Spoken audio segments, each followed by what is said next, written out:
This is your video lesson for 6-3 logarithms, and this is really going to be our introduction to logarithms and logarithmic functions. So our essential question here, what are logarithms and how are they evaluated?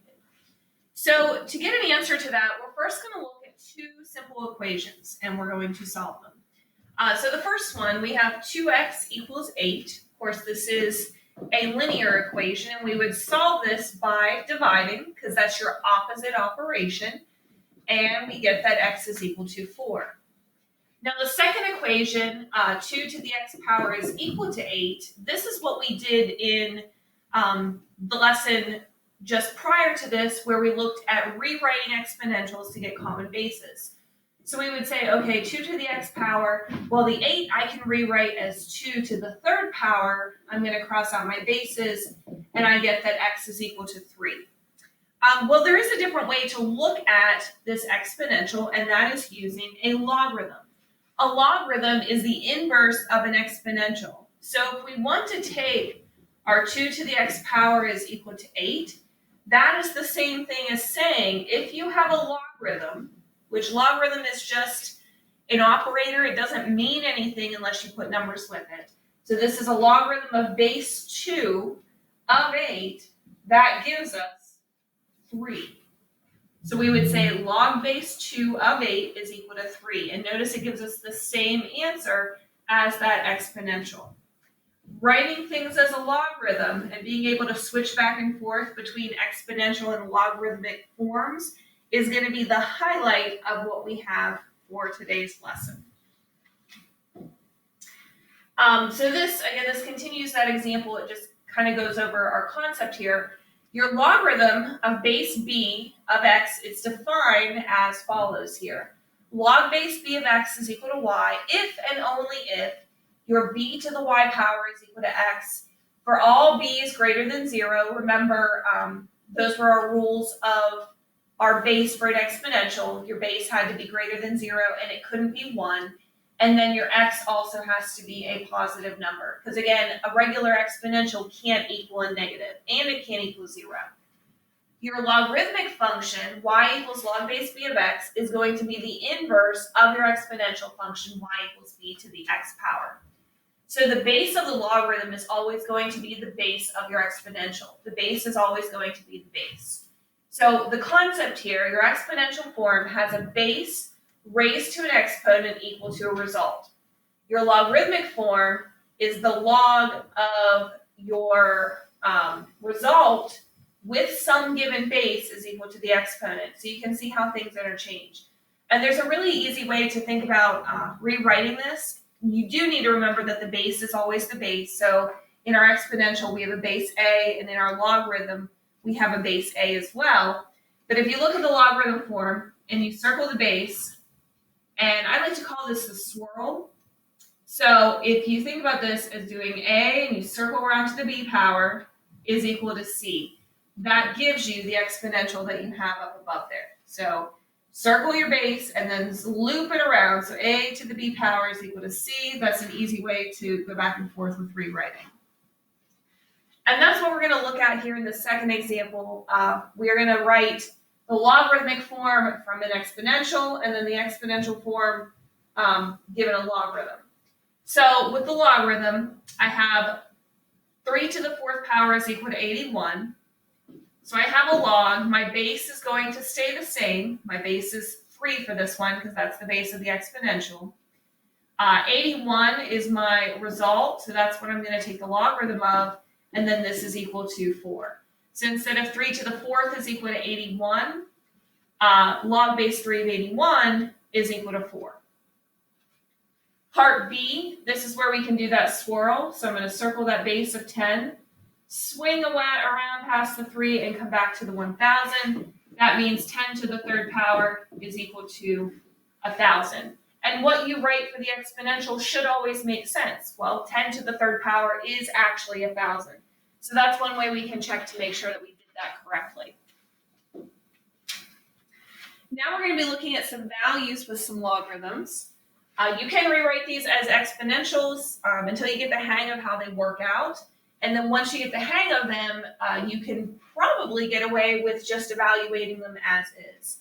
I always like to put equals to x on the end of these so that I can rewrite them in a way that makes sense. So if I were to rewrite this part A as an exponential, again, I have this and I'm going to circle around here. I say 5 to some x power is equal to 125.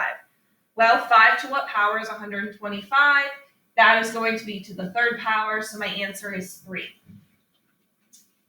I'm going to put my equals x in for this one, circle that 1/4 and loop around. This is one where it really is helpful. Part A, you probably could have done that one in your head, but part B might take a little more thinking. So here I have 1/4 to the x power is equal to 16. Well, I need to make this a negative. This has to be 4 to the negative 2 power, and then times x is equal to 16. And even so, I can rewrite that 16 as 4 to the second power. Cross out my bases, I get negative 2x is equal to 2. So this is true when x is equal to negative 1. Part C, again, if I rewrite that one, I have 3 to the x power is equal to 0. Well, there is no way that an exponential can equal 0. So this is never true. This part C has no solution. There is no answer. There's no possible way that can ever happen. You can't take the logarithm of 0, and you also can't take the logarithm of a negative number because you never have an exponential. As long as there's nothing else acting on it, your exponential is never going to equal negative, and it's never going to equal 0. So then if I have part D here, 2 to the x power is equal to 2 to the 8. Well, that's going to be a really easy one to do. And this actually, see there, we know that x has to equal 8. Part D is going to tie into some of the logarithm properties. I believe we're going to be looking at those in 6-5. Anytime you have an exponent on a logarithm, you can actually move that out to the front, and this rewriting displays why that is possible. So now we are looking at common logarithm and natural logarithm. And these are things that do crop up in future math classes. I know we use natural log a lot in AP Calculus. So it is something you do want to become familiar with. So your base 10 logarithm is called the common logarithm. And it's written as log x with the base of 10 implied. Notice with log x, you don't actually see the base of 10. We don't write it as log 10 of x. Let's try that again. Log 10 of x. We just write log x. And this is also on your calculator as well. I'm going to pull that up here real quick. You can see down at the bottom of your calculator, you're going to see your logarithm. So that right there is your common logarithm button. If you press that, it is implied. Let's see here. Let's get rid of that because I can't press it while that's on there. You can see that the base 10 is implied. You see the log come up, but you don't actually see that base there. And then you have the natural logarithm. So your natural logarithm has base e. Now we haven't talked a whole lot about base e. Base e is an exponential. E is equal to like 2.7 and a whole bunch of other numbers. It is irrational, just like pi. So it has a set value, but a natural logarithm is any time that you have that base e. So this is what it would look like. Remember, e is a number, but instead of putting that e in there, we just write it as ln of x. And again, if you go back to your calculator, you can see you have natural log down there towards the bottom. It's actually right below the common logarithm. And if we press that, it comes up with ln and does open up the parenthesis for us to type something in. So we will be doing some evaluating using those things on your calculator whenever we move along through these examples. So example 4, it says use a calculator to find the value, and then what is the value to the nearest 10,000. So if I pull that back up, the first one is the common log of 900. So you would type log, type in your 900, close your parenthesis, press enter, and you would get 2.9542. So 2.9542. The next one was natural log of e. So I would type in my natural log. To get the e without an exponent, you are going to press the second key, and then you are going to press the division sign.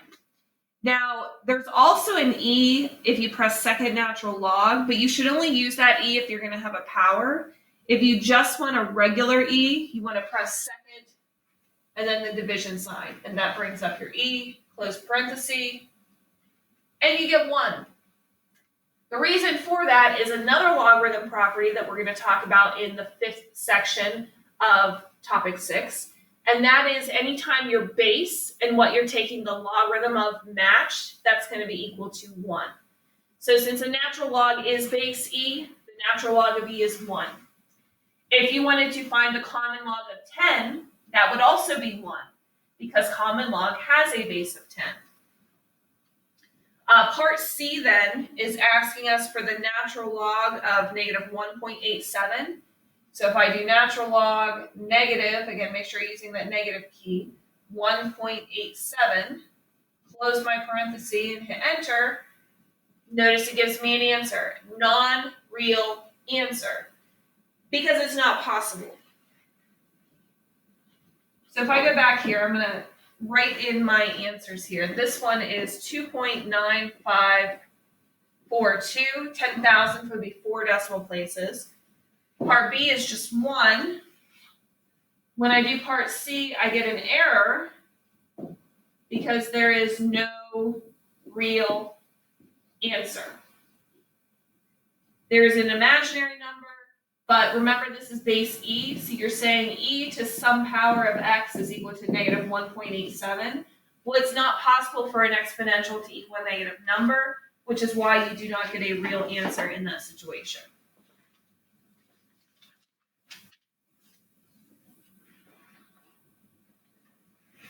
So now we're going to solve some equations with rewriting these. You may need to round to the nearest 10,000, or nearest 1,000, I'm sorry, it's not 10,000. So this is going to be 3 decimal places. So if I rewrite this, this is my exponential, and you may want to think about the 10 to the x minus 1 being on the left-hand side instead of the right side. So 10 is going to be the base of my logarithm. So that's actually a common log, so I don't have to put the base 10.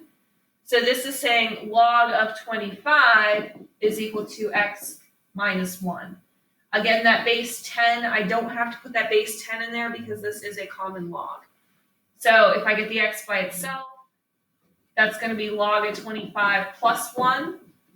And if I use a calculator and round that out by putting in log 25 plus 1, let's just take a look at that real quick. So I am going to quit with that. And I have log of 25. I do have to close that parenthesis before I put in the plus 1. And I get 2.398.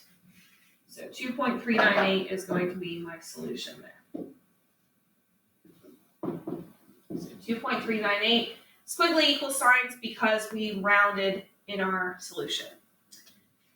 So with part B, again, this is the exponential, or this is the logarithm, and I'm going to write it as an exponential. My base is e, so I have e to the 4th power equal to my argument, what I'm taking the logarithm of, so 2x plus 3. So this is e to the 4th, I'd subtract the 3, and then divide by 2. So e to the 4th minus 3 divided by 2. If I type that into the calculator, I'm going to get 25.799. If you are not using grouping symbols, you would want to press enter after you did the subtract 3. So you do e to the 4th and then subtract 3, hit enter, and then divide by 2 to get your final solution. The last example is a word problem. This talks about seismic energy in joules for an earthquake, and it gives us a formula here, x equals 10 to the 1.5 m plus 12 power, where x is going to represent the seismic energy of your earthquake. And it says, what is the magnitude, so we're solving for m, of an earthquake with seismic energy of 4.2 times 10 to the 20th joules. So I'm going to put this 4.2 times 10 to the 20th in for x. So 4.2 times 10 to the 20th is equal to 10 to the 1.5 m plus 12 power. So we are going to rewrite this. This is log base 10. So just common log, I don't need to put that base 10 in there, of my answer here, so the 4.2 times 10 to the 20th, and that is going to be equal to my exponent of 1.5 m plus 12. Again, that's just going through and rewriting using those rules that we did in a previous example. So then I'm going to subtract the 12 and divide by 1.5, and that's going to give me my m. So let's do this on the calculator. I'm going to clear off what's in there so we can see a little bit better. So I have my common log of 4.2. To do the scientific notation on your graphing calculators, if you find the comma key written above that, you see a capital E and a capital E, so capital EE. If I press the second comma, that little e there, that actually represents scientific notation, so you can think of that as being times 10 to some power, and that power that I have is 20. So that's 4.2 times 10 to the 20th. That's the notation for the calculator. So 4.2 times 10 to the 20th, I'm taking the common log of that, and I am going to then subtract 12. I'm going to hit enter before I do my next step, and then I divide by 1.5. So the magnitude of the earthquake, if I round to the nearest, let's see what it asks me. It doesn't tell me to round to anything in particular. So I'm going to round to 2 decimal places. I get an M of about 5.75. So it's a magnitude about 5.8 earthquake.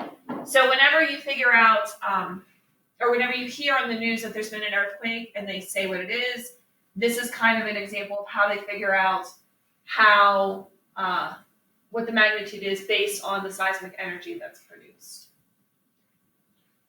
This was a really brief introduction to logarithms. There's so much more that you can do with them and so much more that goes along with them, but this should at least be your starting ground to understand what they are. Remember, a logarithm is merely the inverse of an exponential. Everything in math has an inverse. Squares have square roots. Add has subtract. Divide has multiply. So because we have an exponential, we have a logarithm, because you have to have that inverse function. You have to have that undo feature. So go back through, watch this video to get some more help on logarithms. There's also a lot of useful videos in Khan Academy that can help you out. And reach out to me if you have any questions.